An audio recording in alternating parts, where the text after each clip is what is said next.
Hai, halo, assalamualaikum. Kembali lagi bertemu aku, Emi Pranita. Kali ini aku mau berbagi cerita tentang pengalaman aku melahirkan secara normal anak pertama aku. Nah, memang sebenarnya ini udah lama sih aku mau cerita sama kalian semua. Tapi memang terbatas waktu dan juga kesibukan karena memang anak-anakku masih kecil. Nah, jadi anak pertama aku itu memang udah lewat HPL ya guys ya. Jadi waktu itu aku periksa lagi ke dokter tanggal 6 Juni, waktu itu tahun 2019 ya. Nah, tanggal 6 Juni itu memang udah lewat HPL, menurut dokter udah lewat HPL 5 hari dan memang harus disesar ya.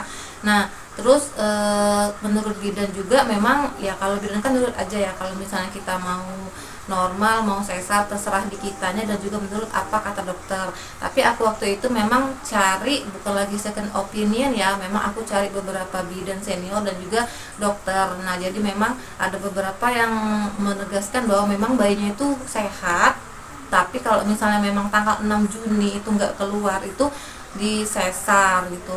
Nah, tapi aku memang masih usaha sih, masih cari-cari bidan-bidan yang memang masih pro ya, masih berpendapat bahwa ya udah nggak apa-apa Bu, kita usahain normal ya. Jadi waktu itu aku cek beberapa bidan, memang waktu itu dalam beberapa hari itu aku keliling ke bidan-bidan, cari yang mana sih yang pro ke aku, yang yang oke, kita normal Bu, asal ibunya yakin dan percaya gitu ya.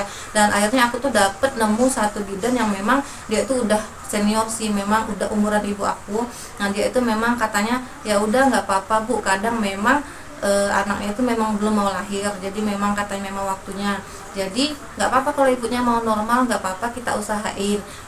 Dan dia ngebaca rekaman medis aku dari dokter dan juga dari bidan sebelumnya ya, memang sebenarnya lewat HPL, tapi bidan itu memang menyanggupi dan memberikan wawasan, Bu, nanti kalau misalnya udah lewat tanggal 16 Juni nanti ibu sesar ya, karena udah di luar batas kemampuan ibu bidan itu.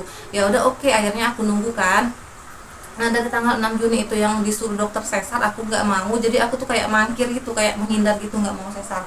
Nah, akhirnya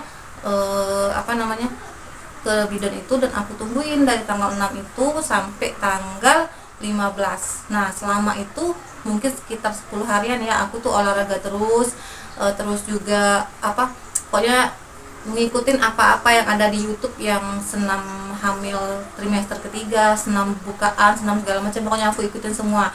Nah, memang mungkin untung-untungan dan juga nasib juga ya, lahiran normal atau sesar itu sebenarnya sama aja, tapi aku waktu itu memang maunya normal gitu ya, jadi memang masih diusahain. Nah, jadi waktu itu tiap hari nungguin tanda-tanda cinta dari si baby. Jadi memang kontraksinya itu menurut aku agak kurang sih.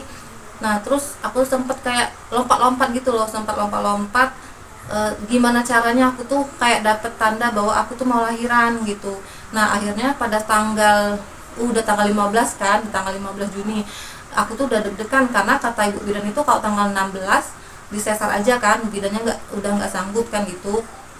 Nah, terus tanggal 15 itu aku tuh olahraga terus, pagi-pagi olahraga terus, ternyata pas siangnya itu jam 9-an itu kayak keluar lendir gitu. Nah, kan anak pertama kan nggak tahu, jadi terus nanya sama tetangga, waktu itu kan aku masih ngekos ya. Jadi nanya sama tetangga, Bu, ini apaan? Ternyata katanya itu tanda mau lahiran gitu, tapi nggak terlalu sakit waktu itu. Nah, jadi udah akhirnya disuruh tetangga itu diem aja di rumah, di kosan, sambil nunggu kontraksi lanjutan lagi. Terus aku WA sama ibu bidannya itu kan, Bu, gimana ini udah muncul tandanya gitu, terus gimana, apakah langsung ke klinik atau nunggu di kosan aja. Terus kata bu bidannya, karena anak pertama ya udah nunggu di kosan aja, biasanya masih agak lama gitu. Ya udah, akhirnya kita putusin nunggu aja di kosan. Nah, karena kita tuh kayak bingung gitu, akhirnya kita tuh ke bidan yang di deket kosan kita, tapi bidannya itu ternyata banyak pulang. Kebetulan waktu itu memang H-3 lebaran ya, jadi memang banyak yang tutup klinik-klinik ataupun juga bidan-bidan yang praktek itu. Akhirnya ya udah nunggu. Nah, pas jam 9 malam itu kita kan keluar ya, aku tuh kayak dibilang ngidam ataupun apa sih nggak tahu juga, pokoknya keluar cari makan kita itu, karena memang kan sambil nungguin kontraksi juga, sambil nungguin kayak galau bimbang gitu loh, kayak mau lahiran. Akhirnya kita keluar cari makanan. Nah pas cari makanan itu kan pakai motor ya, nah ada jeglukan jalannya itu, akhirnya kayak tek, perut itu kayak sakit, kayak ada bunyi turun, kayak itu, kayak kerasa banget ada sesuatu yang turun ke selangkangan, ke tulang panggul kita itu loh. Nah akhirnya ya udah kok kayak gitu ya rasanya, terus udah pulang kan, pulang ke rumah makan, terus pulang ke kosan makan ya, habis makan itu mau tidur jam 11.30-an gitu. Pas mau tidur, pas banget mau tidur, mau pakai bantal dan selimutan, tiba-tiba perut itu mules kenceng banget, keras banget, kenceng keras, pokoknya kayak keras, nggak ada, kayak nggak ada tempat lembutnya lagi. Itu tiba-tiba ser keluar, keluar kayak kencing tapi nggak bisa ditahan, dan ternyata itu adalah ketuban. Nah akhirnya bilang lagi sama bu bidannya, bu gimana ini, kayaknya ini udah ketuban keluar. Terus kata bu bidannya, ya udah langsung klinik aja, karena kalau udah keluar ketuban itu nggak boleh lama-lama, harus segera dilahirkan. Akhirnya kita ke bidan. Nah pas ke bidan itu ternyata baru bukaan 2. Nah pas baru bukaan 2 itu gimana ya, aku anak pertama itu ngerasain nggak terlalu sakit gitu. Anak pertama itu memang nggak terlalu sakit, kayak gimana ya, kayak rasa itu masih bisa ditahan gitu. Nah memang pas waktu yang pecah ketuban itu sakitnya itu baru sekitar 10 menit hilang, 10 menit hilang, 15 menit hilang, nggak teratur gitu, tapi ketubannya udah pecah. Nah akhirnya diinduksikan di klinik, diinduksi biar gimana caranya si bayinya harus segera lahir, karena kata bu bidannya itu harus segera lahir anaknya, karena memang ketubannya pecah. Dan ibu bidan bilang, bu nanti besok kalau sampai jam 9 pagi masih nggak bisa lahiran, kita rujuk ke rumah sakit ya, harus sesar. Akhirnya kita nurut kan, kita kan nggak tahu ya, jadi kita nurut. Memang waktu itu ya udah akhirnya diusahain diinduksi dulu, disuntik induksi lewat infus dan juga lewat bawah. Nah akhirnya kita ke klinik itu kan jam 12 ya, pertama dikasih induksi, terus jam 2 itu, jam 2 malam itu udah bukaan 6 buka 6 nambah buka 6. Tapi selama induksi itu aku nggak ngerasa sakit sih, tapi maksudnya sakitnya itu aku pikir sih waktu itu udah sangat sakit banget ya, tapi ternyata pas aku lahir anak kedua lebih sakit lagi. Nanti aku ceritain ya pas lahir anak kedua aku ya.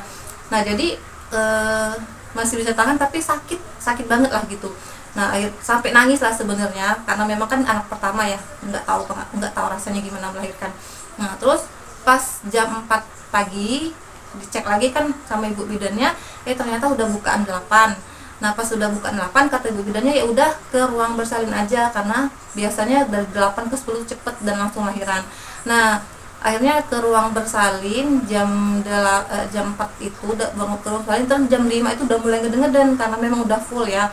Tapi karena anak pertama itu nggak terlalu bisa ngeden. Itulah kenapa ibu-ibu ya, sebagai pengalaman dari aku, harusnya belajar gimana caranya tarik nafas, keluarin nafas, karena memang waktu itu kan belum terlalu banyak ya video-video yang ngajarin cara yoga, terus juga hypnobirthing gitu ya. Kita waktu itu belum terlalu banyak belajar gitu, jadi nggak tahu caranya.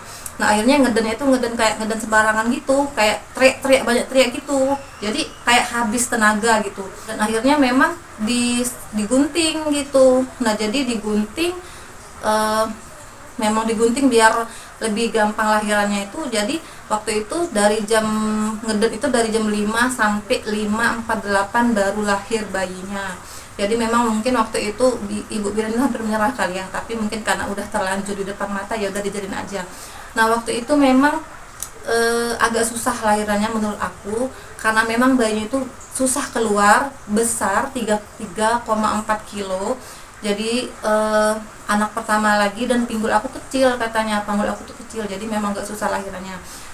Pelajaran untuk teman-teman kalian, teman-teman semuanya itu, jadi memang kalau memang harus lahiran normal, jadi memang dikondisiin dari awal, dan juga jangan terlalu ngambil resiko gitu. Nah karena memang aku waktu itu kayak maksa banget mau normal ya, jadi kayak tapi nggak nyiapin diri. Maksudnya tuh kalau memang mau normal dari awal, aku tuh harusnya nyiapin diri loh, harusnya memang benar-benar memberdayakan diri, harus mampu normal gitu. Karena aku tuh kayak nggak kuat ngeden dan juga nggak kuat napas waktu itu.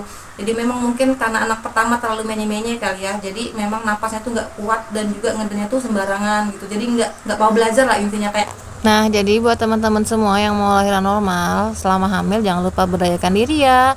Oke, itu aja video dari aku. Semoga bermanfaat. Sampai ketemu di video berikutnya. Dadah. Assalamualaikum warahmatullahi wabarakatuh.